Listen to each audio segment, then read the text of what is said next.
Eu gostaria de compartilhar algumas coisas que são alusivas a isto que nós chamamos de casamento. Uma palavra que, quando ela é utilizada, normalmente, quando falamos em casamento, as primeiras coisas que vêm são festas. É uma festa. Nos preparamos para a festa. Temos um tempo de preparação para tudo isso. Mas eu creio que o casamento é mais do que uma festa. O casamento é algo muito sublime, muito profundo, e nós precisamos entender. Eu creio que muitas famílias estão vivendo de um modo disfuncional, porque não entendem as revelações de Deus para as suas vidas. Um lar disfuncional, ele afeta filhos, afeta toda uma geração. Há distorções muito fortes quando nós não entendemos e alinhamos os nossos pensamentos àquilo que Deus projetou. Deus é maravilhoso. E eu quero lhe dizer que hoje à noite que a Bíblia, ela não é um livro ou um tratado científico, embora ela tenha muita ciência. A Bíblia, ela é uma coleção de revelações divinas. Aqui você encontra tudo que você pode saber a respeito das nossas vidas, a respeito de tudo que foi criado até hoje. Sabe qual é o nosso maior problema? Nós somos seres humanos e os seres humanos, eles querem respostas. Então a nossa vida é uma sequência de busca por respostas. Porque eu existo? Porque as coisas acontecem assim? E enquanto nós não temos essas respostas, é como se nós nos colocássemos num modo de busca constante. Por quê? Porque alguma coisa precisa ser entendida para eu ser feliz. É isso que nós queremos na nossa vida, ser feliz. Todo ser humano quer isso. Então nós precisamos nos valer das revelações dela. E eu quero trazer algumas coisas antes que esse casal venha aqui à frente para receber as bênçãos do Senhor, renovando esse matrimônio. Eu quero que nós possamos entender alguns aspectos importantes da palavra de Deus para que nossas vidas tenham significado, nós tenhamos uma cobertura de Deus, nós tenhamos o fluir da graça. Nós tenhamos um lar sólido, nós tenhamos um casamento de significado para você. Quantos casamentos hoje são apenas vividos na tolerância um ao outro, ao invés de serem vividos para amar um ao outro, para servir um ao outro. Mas tudo isso, queridos, pode ser consertado. Tudo isso pode entrar em perfeita harmonia com o Senhor. Então é importante que nós saibamos o que a palavra de Deus diz. Pastor Marcelo se referiu a palavras dos Salmos sendo poemas, e ele está certo. Aliás, eu vou dizer para você, a vida é um poema escrito e verbalizado por Deus. Ela traça destinos. É que nós não podemos capturar a grandeza e a beleza e a excelência do nosso Deus. E aí então ficamos perdidos na insignificância dessa sabedoria mundana. Nós precisamos nos valer da palavra de Deus para o real sentido da vida. A palavra do Senhor nos diz no Salmo 139, versículo 16. De 13 a 16, e está escrito: pois tu formastes o meu interior, tu me tecestes no seio da minha mãe. Graças te dou, visto que por modo assombrosamente maravilhoso me formaste. As tuas obras são admiráveis e a minha alma o sabe muito bem. Os meus ossos não te foram encobertos, quando no oculto eu fui formado e entristecido como nas profundezas da terra. Os teus olhos, olha que coisa linda, os teus olhos me viram a substância ainda informe. Ou seja, eu era um feto e tu já me vias. E no teu livro, aqui está o segredo, há um livro de todo ser humano. Quando ele é formado, quando ele é tecido no útero da sua mãe, há um livro que começa a ser escrito, onde Deus coloca todos os dias, olha só o que diz: e todos os meus dias, cada um deles escrito e determinado, quando nenhum deles havia ainda. Olha que coisa maravilhosa. Que preciosos para mim, ó Deus, são os teus pensamentos, e como é grande a soma de todos eles. Que coisa linda. Só Deus para falar isso. Você precisa entender que a tua existência não é um acaso. A tua existência não é simplesmente um ato sexual que acabou em você. Não. Deus colocou você ali. E isto aqui é para cada um de nós entendermos a forma maravilhosa como nós fomos gerados. E Ele já sabia, Ele sabe os nossos dias, cada um deles. E quando nós entendemos que Deus nos formou e nós nascemos, eu não sei, mas é impossível que os pais não lembram do primeiro momento que você olhou para o seu filhinho. Se lembra? Eu acho uma das cenas mais lindas, porque tivemos 3 filhos e foi assim. Mas a cena mais linda, na minha experiência, foi quando meus filhos nasciam, eram trazidos, e minha esposa colocava eles aqui, pertinho, e acariciava. Diga, é meu. Coisa linda. Parte de mim. Eu contribuí para isso, Senhor. E tu colocaste o teu espírito nele. Aqui está o teu espírito. Aqui eu vejo as obras das tuas mãos. Não é só minha, ela é tua. Ele é herança tua. Tudo isso vem na mente, no coração de nós, para que nós possamos, sabe, de uma forma maravilhosa, protegermos aquilo que Deus coloca nas nossas vidas. Por isso que é importante você fazer do seu casamento o lugar mais lindo desta terra. Porque tudo está ligado, queridos. Tudo é assombrosamente colocado por Deus. E nós só vamos encontrar o centro da realização plena se nós entendermos que Deus fez todas as coisas. Agora, olhe, em 1 Coríntios capítulo 7, versículo 2, porque hoje em dia você percebe que as pessoas, elas estão praticamente cultuando seus próprios corpos. Quão mau uso dos corpos que Deus nos deu.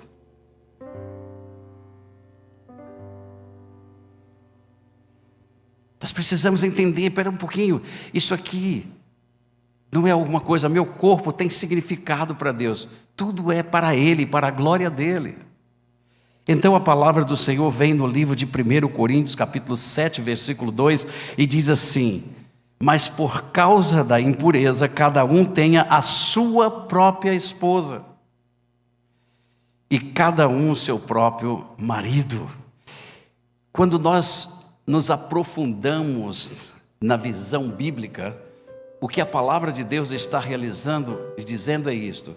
Naquele livro que Deus escreveu, Ele diz que você vai ter uma pessoa que se chamará teu marido, teu esposo ou tua esposa. Até ali, até aquele momento sagrado, seu corpo é para ser cuidado. Seu corpo é para ser guardado. Por quê? Porque pertence a uma pessoa, pertence ao seu marido. Você não sabe quem é, mas a figura de marido está no teu livro da vida. E a figura de esposa está no livro da vida. Está lá escrito. Você não sabe qual é o nome, mas aqui há um mistério de Deus. Porque quando você entra na presença de Deus, naquele momento que você entra na presença de Deus, e aquilo que está sendo ligado aqui, pela obediência a Deus, e aquilo que Deus instruiu, imediatamente no teu livro da vida agora é preenchido o nome de alguém. Vocês estão entendendo? Então, no dia que eu entrei com minha esposa, eu entrei como Roberto Martins de Sá, e ela entrou como Patrícia Klein. Mas quando ela saiu Patrícia Klein Martins de Sá. Agora a gente vê isso aqui, a gente vê o cartório, a gente vê esse falado aqui. O que nós não vemos é que lá no céu, naquele livro que pertence à minha vida, à minha história, agora tem lá Patrícia Klein Martins de Sá. E Deus disse: essa é a esposa da tua mocidade, é a mulher da tua mocidade, e vocês devem estar juntos até que a morte os separe. É santo, é santo. Deus não usa nada impuro, tudo é santificado para Ele. E nós santificamos as coisas para Deus, obedecendo a sua palavra santa. Para quê? Para que em todas as nossas ações Ele seja glorificado. Então a palavra de Deus diz assim: porque o mundo está impuro, porque o mundo está cheio de impurezas, porque perdemos a visão disso aqui, porque perdemos a visão de que se nós chegarmos diante dele sem estarmos honrando as esposas da mocidade e honrando os maridos, nossas orações se tornam impedidas diante de Deus.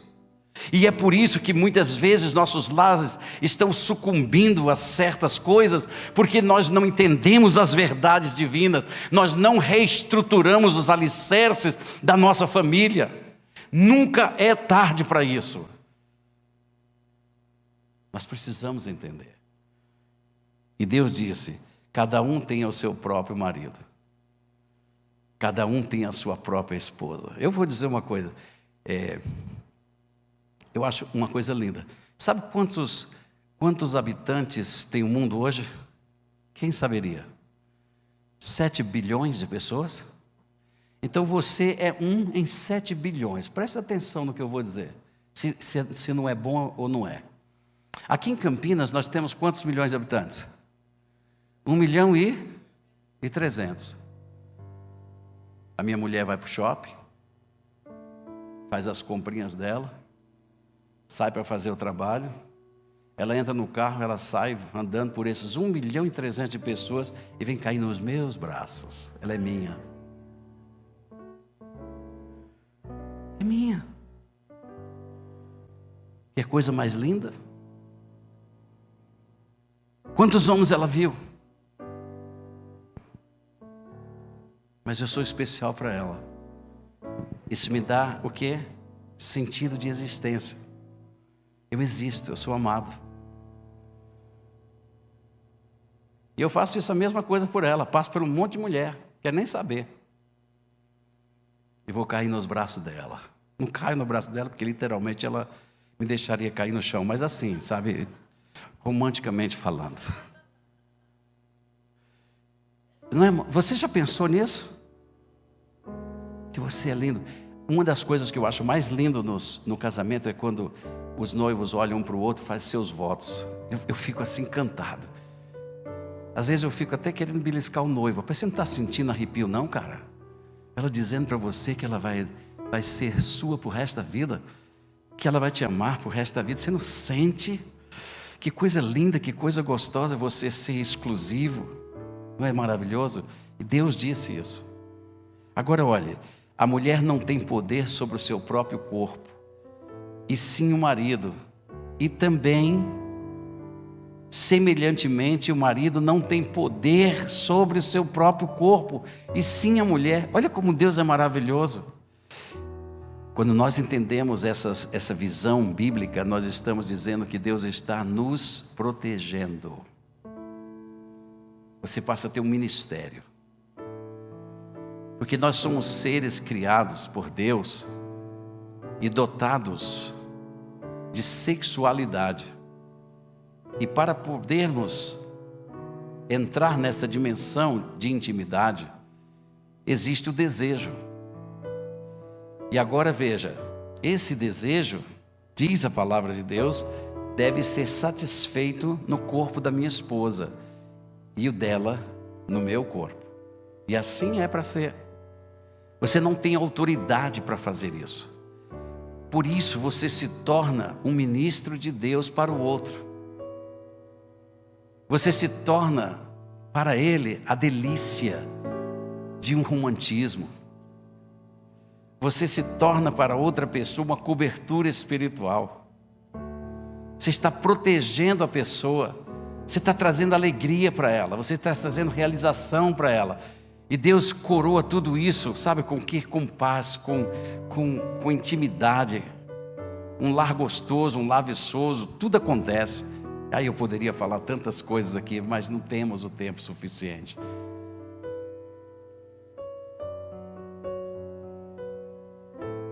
Mas a palavra de Deus revela aqui no livro de Apocalipse, capítulo 20, versículo 12, diz assim: e vi também os mortos, os grandes e os pequenos, postos em pé diante do trono. Então se abriram os livros. Uau. E ainda um outro livro, o livro da vida, foi aberto. E os mortos foram julgados segundo as suas obras, conforme o que se achava escrito nos livros. Há registro de todas as coisas. E eu espero em Deus que quando for aberto o meu livro, lá no céu, e o Senhor olhar meu livro, em todas as minhas realizações, sonho da minha casa, sonho de viver um carro, de passear, de fazer uma viagem, naqueles momentos difíceis que nós tivemos que correr para o hospital, por causa da enfermidade dos nossos filhos, não importa, mas que esses dias, quando forem lidos abertamente, eu possa ouvir do meu Senhor que ela estava junto comigo, ela estava ao meu lado, vivendo cada momento de tudo isso.